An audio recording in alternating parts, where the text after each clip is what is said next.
right, yes, sir. Yes, sir. Welcome back to the Sneaker Source podcast. As always, you got your boys, Sean Alonto. We got Richie Suave over here in the Toronto Raptors jersey. Let's go. He's not even a Raptors fan. He shouldn't be wearing that. He's a Spurs guy.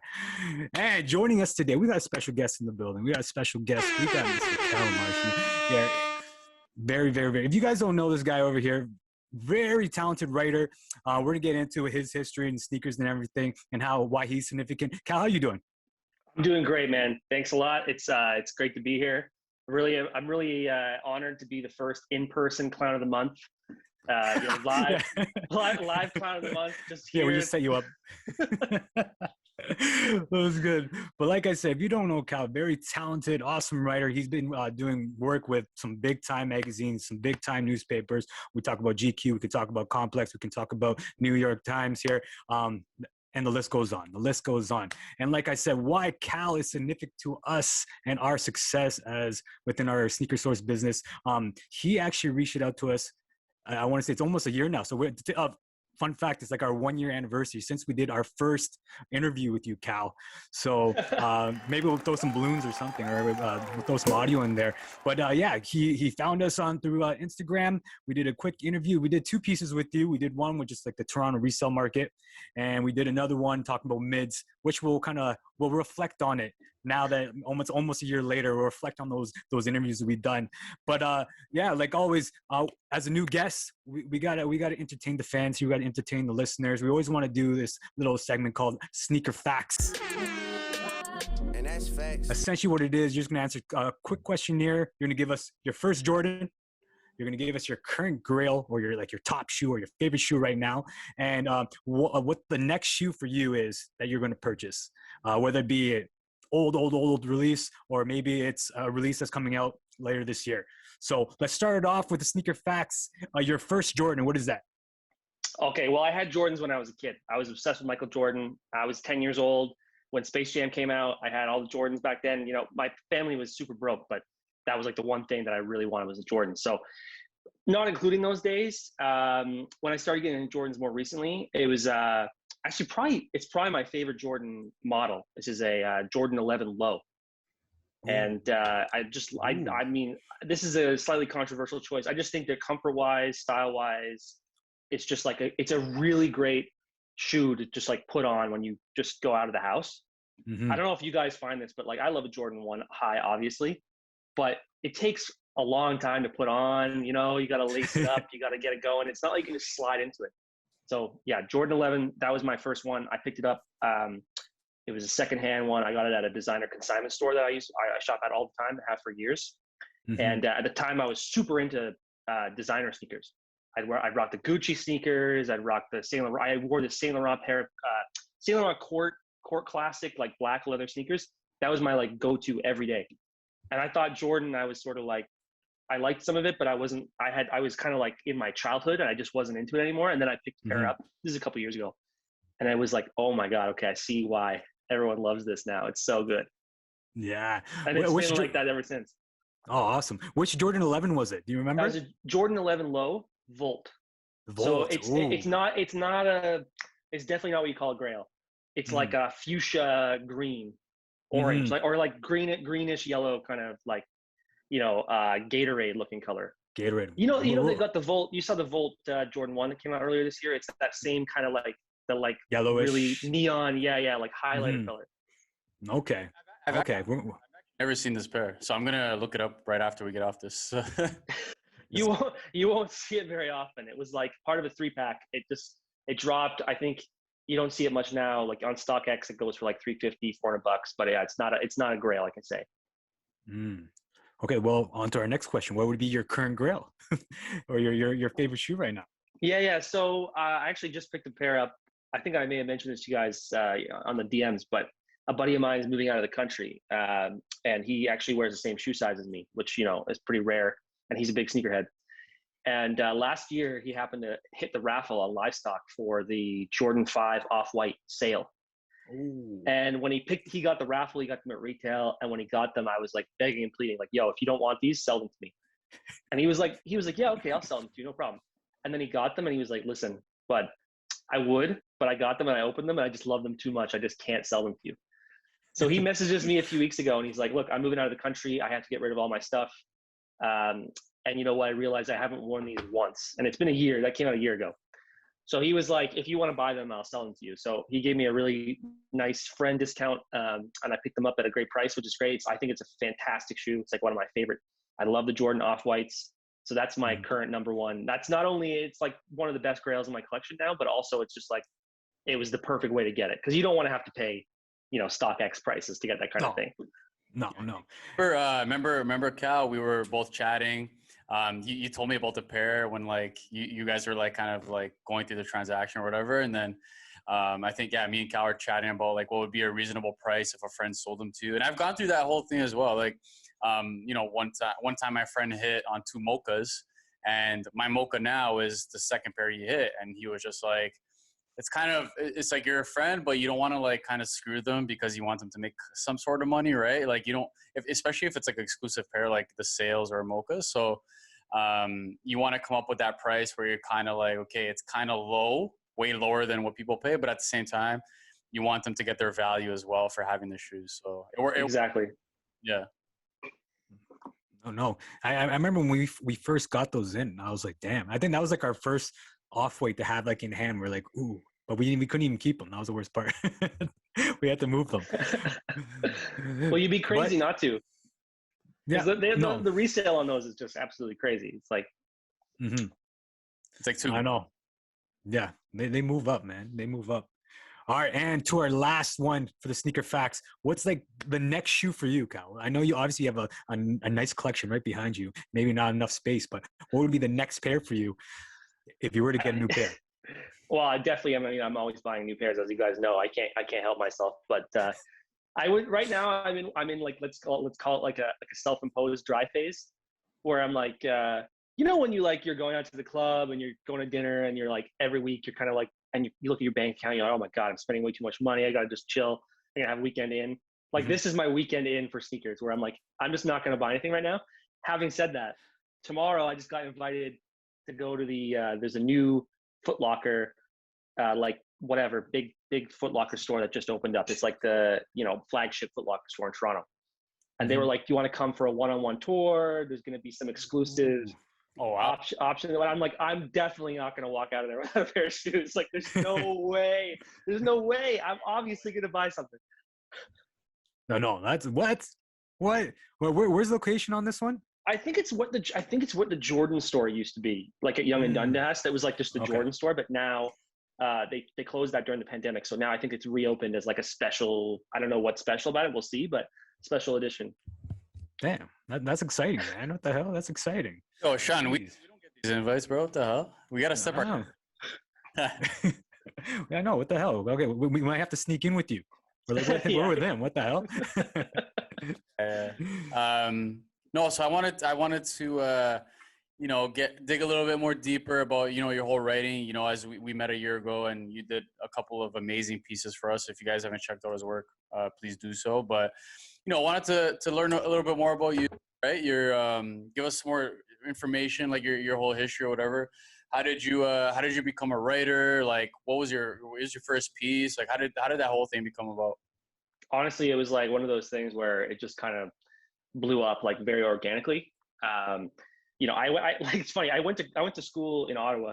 I went to Carleton University, and Carleton has a really famous, or like, it's famous for its journalism program. That's like what it's known for. And so when people know I'm a journalist and they hear I write for all these publications, they're like, oh, you must have gone to the Carleton journalism program. And it's funny. I went to Carleton, but I didn't study journalism. I studied philosophy and I studied film studies. Like, probably the 1 and 2, like most like people were like, what are you gonna do with that job? Like, like what? So and like most people I know who study journalism, you know, they work as like publicists, or I'm like, no offense to that, that's fine, that's cool. But as you guys probably are aware, like there's not exactly a ton of journalism jobs. It's not like a huge field right now. It's just like every day there's fewer and fewer jobs. So and you know, it's interesting you mentioned like the top 3 publications I write for. I mainly write for the New York Times and GQ and Complex, and all 3 of those are American publications. Like New York Times, obviously, is New York. And what's funny is I live in Toronto, like you guys do, and you know, it's one of those things where it's like there's plenty of Toronto, like Canadian, you know, newspapers, whatever it is, But like where the success is, where the money is, where the career is like entirely American. So I'm that's where I'm doing it. But like as for how I got into it, it was really just like I literally outside of university, I graduated university, and I was working like retail. I was actually, fun fact, the store manager of a Telus store at the Billingsbridge Mall in Ottawa. So I just would be like selling cell phones all day. And in my off time, if it was slow or nights, weekends, I was just like writing music reviews, writing film reviews. I'd see a movie and I'd write like little, like on a blog, just like, this is what I thought of this, blah, blah, blah. And it literally just got to the point where like I reviewed a couple of movies and, you know, got some attention. And then some people reached out like, hey, do you want to write for us? And then those who got, you know, some attention as well. And it just built from there. That's awesome. No, that's a cool story. It's like, yeah, we all go to school. We don't like, we're so young. We don't really know what the hell we want to do. And like, you do something and then you realize like halfway through your school year, you're like, or through your school, like sort of, you know, the 4 or 3 years, whatever you're doing, you realize that you don't even want to do that program or you don't even know what you're going to do with that degree. But, you know, it's a full experience in itself. So I like, me and Sean can both relate as well. I know Sean went to school for like, you know, like his whole kinesiology and stuff like that, and you know, anatomy and all that stuff. And I went to school for accounting, and I didn't end up becoming an accountant. So yeah, so I 100% yeah, I can relate. But give me like some of your top. I know we mentioned it before. Sean mentioned it before. Like your top, the top, you know, magazines or outlets that you write for. Give me some of like, you know, some that we don't know maybe, or like tell us about, you know, some sneaker pieces you've written that you're really proud of and, you know, that our listeners should check out. Yeah, I mean, it's awesome. Writing about sneakers is such a great thing too, because you know, there's a lot of blogs there about it. Like I love reading like sneaker blogs. I follow a ton of stuff on Twitter, just keep up with sneaker news, and that stuff's great. But it's not really the same kind of work that I do. And you know, there actually really isn't that much written about sneakers like in actual magazines or newspapers, like other than just what you guys have probably seen this a million times. It'd be like sneakers is a hot thing, like sneakers is $1 billion industry. It's like the most surface level thing. It's like, or like there'll be an article. It's like, did you know that you could buy a pair of sneakers for $20,000? And it's like, if you know anything about sneakers, you're like, yeah, I did know that actually.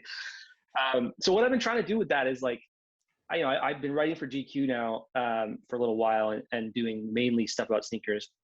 And GQ is one of those things where it's like, it's men's fashion, it's trends, it's style, whatever. They know what they're talking about. They're all about it. But they don't do a lot of sneaker coverage. And like, I've talked to the editors there and they say that historically speaking, like they don't really, there's not a lot of interest from like their readership in like the really like minutia of sneakers, like, you know, top 10 sneakers of the month or whatever like that. They don't really do that kind of thing.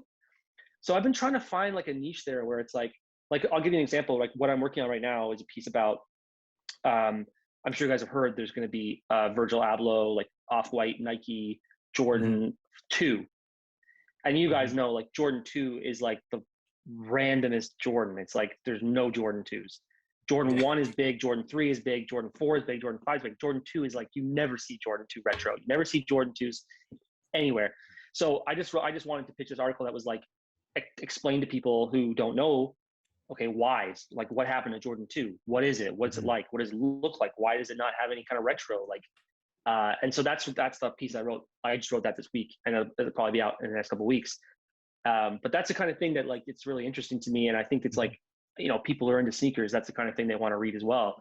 But you know, that's just, I feel like, I mean, I'd not to say like, oh, I'm the only one doing this, but like, there just isn't a lot being written about that kind of stuff.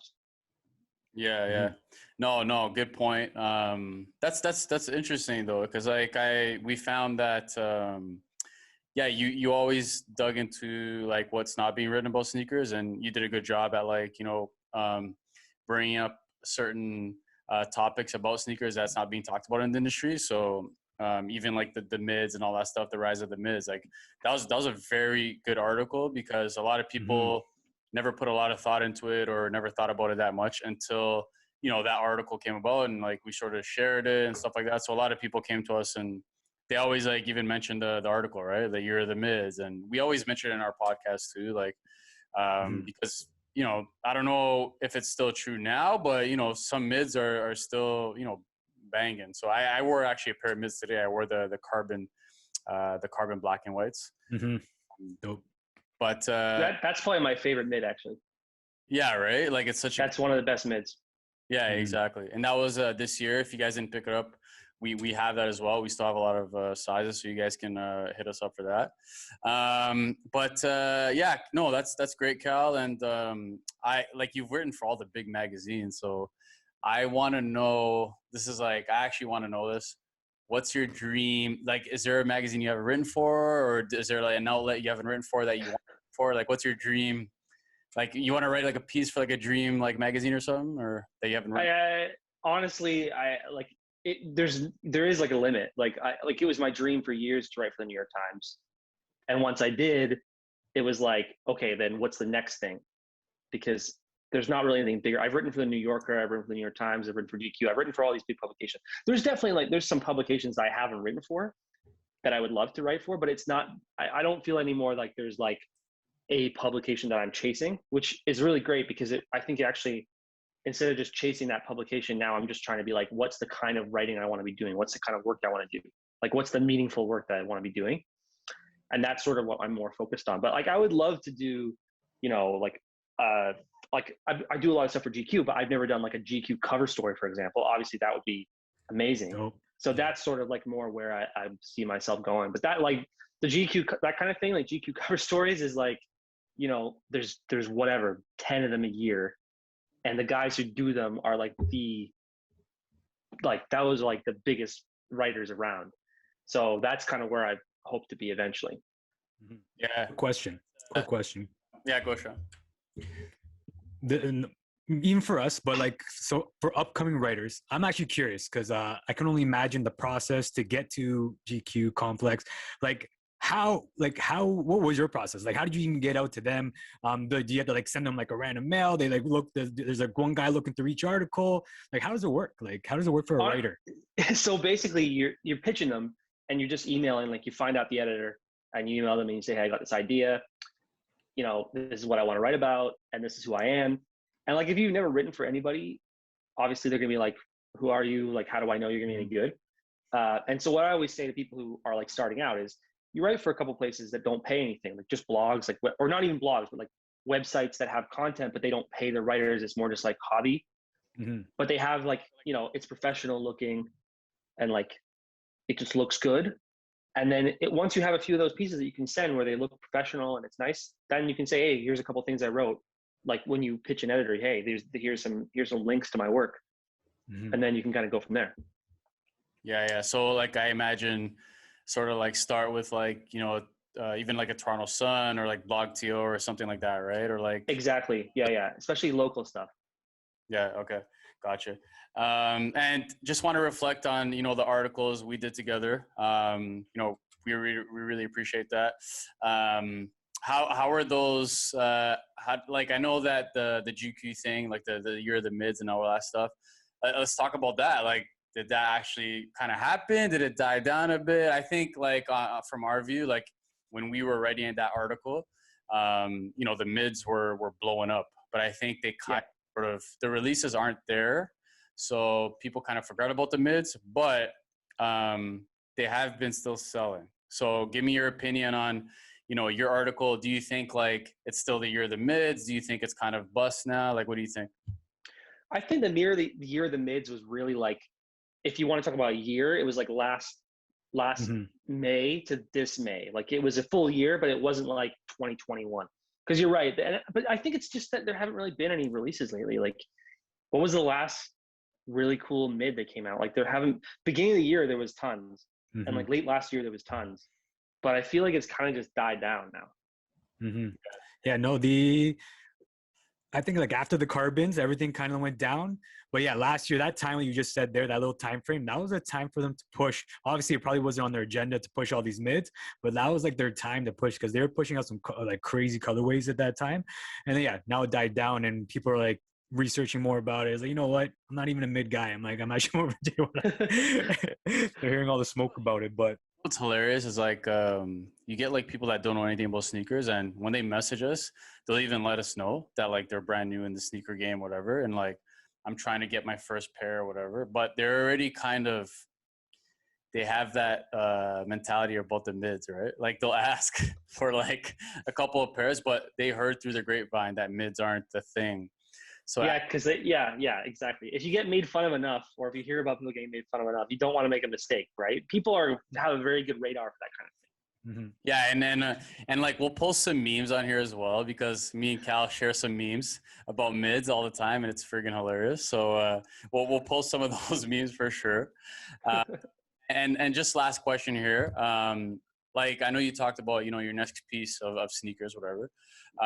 Is there anything like that you've seen trend in industry, like maybe the next piece you potentially want to write about? I know you got a lot of great ideas about sneakers. Is there anything that comes to mind that you want to write about in the future? Or Well, I want to do something. I've been trying to get connected with Adidas because I want to do something about the Trae Young sneakers that are coming out. I'd love to interview Trae Young about that. He wore his sneakers during the playoffs, and he did a great job. Obviously, really emerged as like one of the top players in the playoffs this year.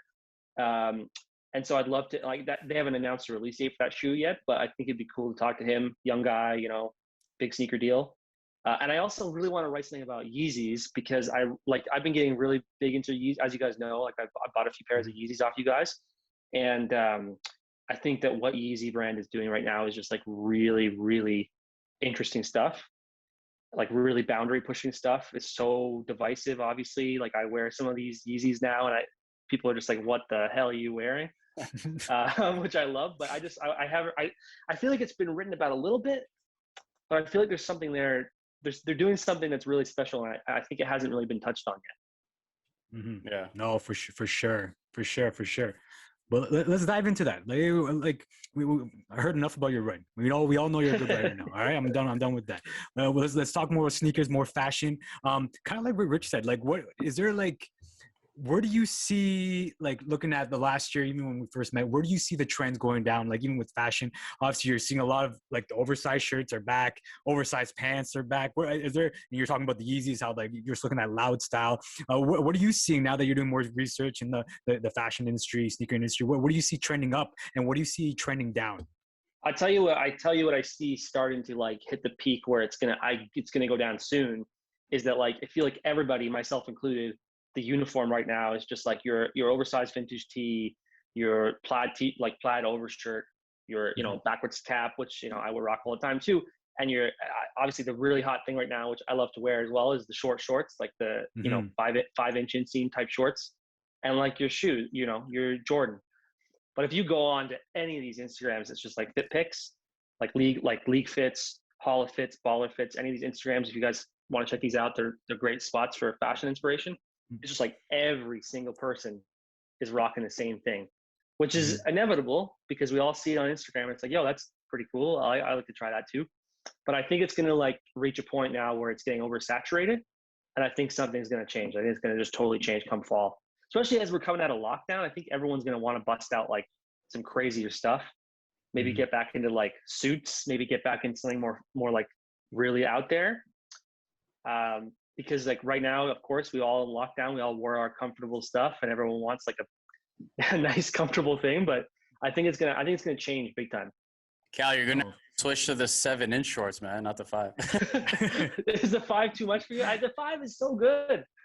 No, it's definitely the style, like what you're saying. The short shorts are definitely in with the Jordans.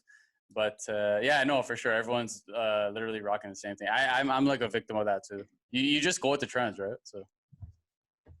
And it's a good look. The sweat shorts, like, I'm glad, man. I'm glad people are dressing for comfort and it's become like a fashion thing. It's amazing. Like, I love leaving out. Before it was like you had to wear these tight suits, and no, man. Like now everyone's just dressing for comfort, joggers, like you know what I mean.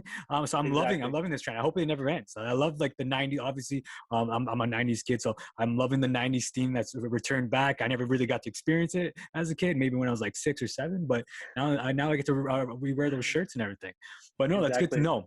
That's good to know. So talking about your style, obviously we have we follow you on Instagram. Like you said, a lot of it very loud, a lot of the, what the hell is this guy wearing kind of style.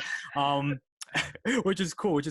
I want to talk about your most recent purchase with us, which is probably the most it's up there for Yeezys for the foam runners. Yeah. So Cal got a pair of foam runners, and this is very like this is arguably one of the coolest looking shoes, or one of the like fucking ugliest pieces of shit kind of shoes. But that Croc look is coming back. You know what I mean? Let me get them. They're right here. Go get them. Show it. There you go. So There you go. we got the Yeezy foam runners in here. The Mystic Blues, is that right? Mystic Blues. I forget the colorway. I'm pretty sure it's Mystic Blue. Mineral blue. How can you not love this? Look at this. This is awesome. It's the type of shoe, or like, what do we call it? Croc or type, sandal, whatever you want to call it. Don't call it a Croc. I won't call it a Croc because it's not a Croc. But it's the type that, correct me guys if I'm wrong, it's like you have to wear socks with it. Correct me if I'm wrong. Like, I only see people wear socks, and like, what's your insight, Cal? You obviously have a pair. Yes. I made a mistake yesterday, which is that I just threw them on. Yesterday was super hot. It was like 40 degrees out. I met my girl for some drinks, and I was like, oh, it's patio season. I'm going to rock these. It's going to be awesome. And I wore no socks, which right away, I was like, oh, they're great. They're so comfortable. Like, if you haven't worn these shoes, this is the most comfortable shoe you're ever going to wear. Oh, really? It's so comfortable. It's like wearing a cloud. It's amazing. However, you start sweating in these things. It's not just that it's it's a bit slippery. I find this with my slides too. It's a bit slippery, but more than that, it's that like your feet just start to get like you just like, this is gross. Like, I don't like this. So socks is from now on. It's socks only socks with these. Yeah. Okay. I only seen so on that topic, because I personally wouldn't know how to rock it. I know you said you were doing a photo shoot with it. We're gonna play a quick little game. I need everyone, even Rich, pull up your phone. We're gonna jump on our Instagram chat. I did a lot of research. It was hard to find celebrities with this pair, but we're just gonna rate these guys on a scale from 1 to 10. Like different outfits. It's the same trending people. Like Bieber's only wearing them. Kanye, obviously. Kardashians. But let's everyone jump on. Let's go in our group chat here. I'm gonna do like one picture at a time, and we're all just gonna rate on a scale from 1 to 10, 1 being the worst, 10 being the best here, and then we're just gonna see. And then at the very end, we'll see who got the best mark here. And we'll start it off. I'm going to send off the first one. And like I said, it was hard to find celebrities with this pair that are going to post in public. Obviously, a lot of them wear them in-house. I know we watched like a little video with Lil Yachty. He says he loves them. He wears them inside his house all the time. But it was really hard to find. Like, I Google it. I'm like, where the hell am I going to find these guys? But let's start it off here. I'm going to send this one real quick. So we got, and again, for the listeners at home, we're going to post these pictures. Don't worry here. So the first picture, we got a Bieber fever here. Talking about the trending styles we just discussed. What would you guys rate his fit with the foams right now? I knew this was going to be Bieber first, by the way, because I knew that he was the main guy. I've seen this pic. This is a great fit. This is a great, and look, what did I just say? Oversized shirt. These aren't shorts, but the shorts. Backwards baseball cap. And then this is exactly the look, man. This is the look. This is a great fit. Great fit. It's a dope fit for sure. Like at least a 9 for me. Like he's rocking such like the thing is like when you like make like such a weird shoe look natural, that's how you know you're rocking something nice, and that's how you know your fit's nice. When like people are not like, holy crap, what's that or whatever, they're just like, wow, what is that? But it goes so well with your fit. So that he rocked it nice. Like he definitely did it nice. Okay, good to know. Yeah, that's definitely one of my top ones. We got to pull this girl out. Obviously, she's always supporting or was supporting Kanye. What do you guys feel about this one? It's a little loud. I'm personally not feeling it, but let's see what you guys say. Who we got? Is this Kim? This is Kim Kardashian. This is Kim. Yeah. Kim in Northwest, I think, or whatever. I think I don't know her name. The kid. I love the jacket. Like I think that jacket's pretty sweet. I would wear that coat. You know, like that's sort of like a Bane, like Tom Hardy and like as Bane in Dark Knight. That's sort of like that style. I like that coat, but I don't know the pants with the foam runners. I'm not so sure because the foam runners already kind of draw the eye, and the pants being that silver and that kind of loud, it's like maybe. Give them a number. She Give them a knows number. what she's doing.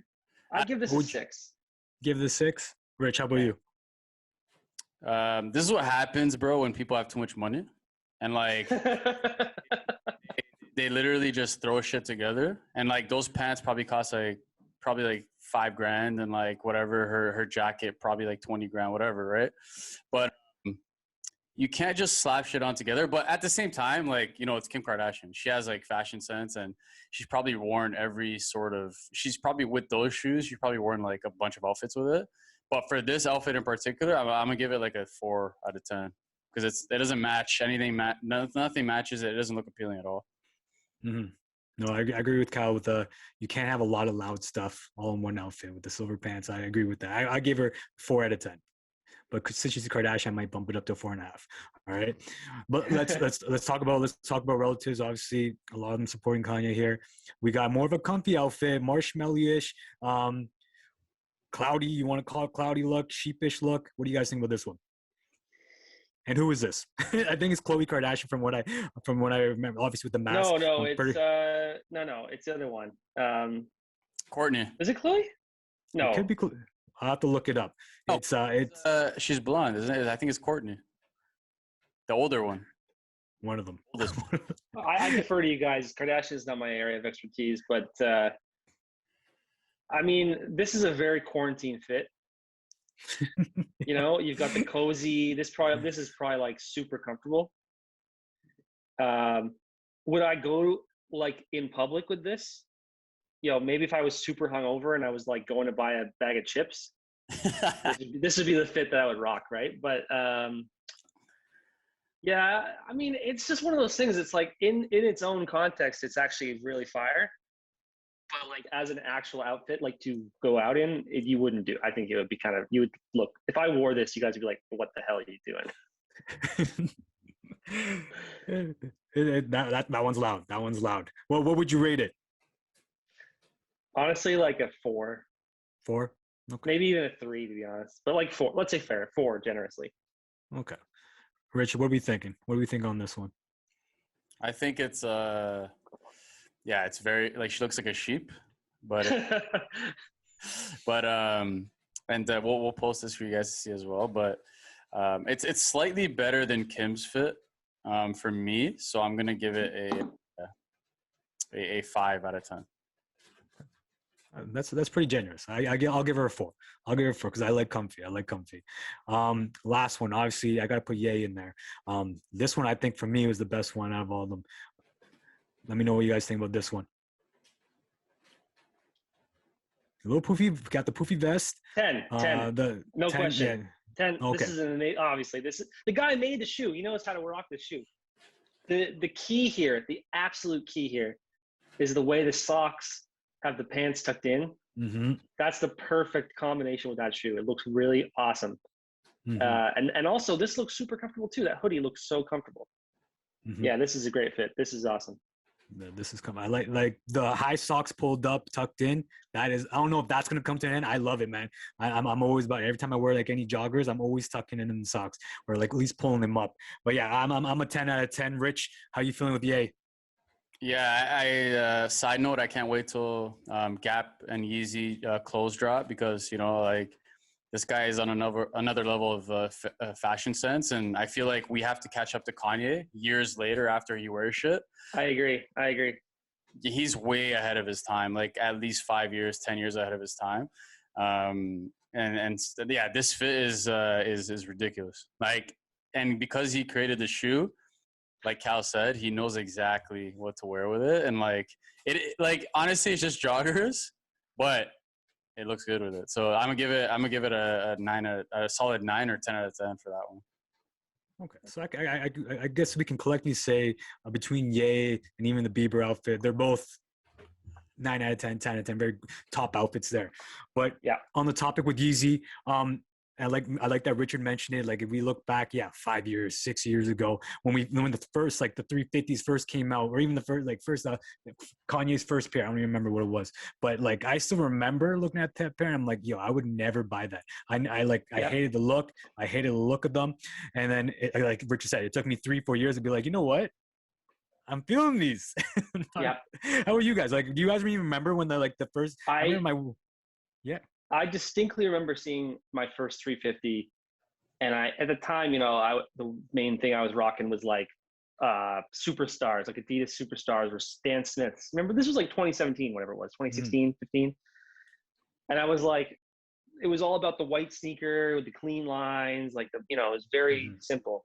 At the time, I was like, now I look at it, I'm like kind of cringed, but at the time, it'd be like rocking a Stan Smith sneaker with like a pair of cuff jeans and like a tan blazer, like with a dress shirt. Like that was my cool look.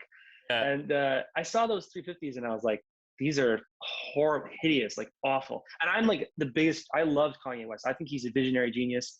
I did not doubt for a second that he's a genius, but I was like, yo, he does not know how to make a shoe. This is terrible.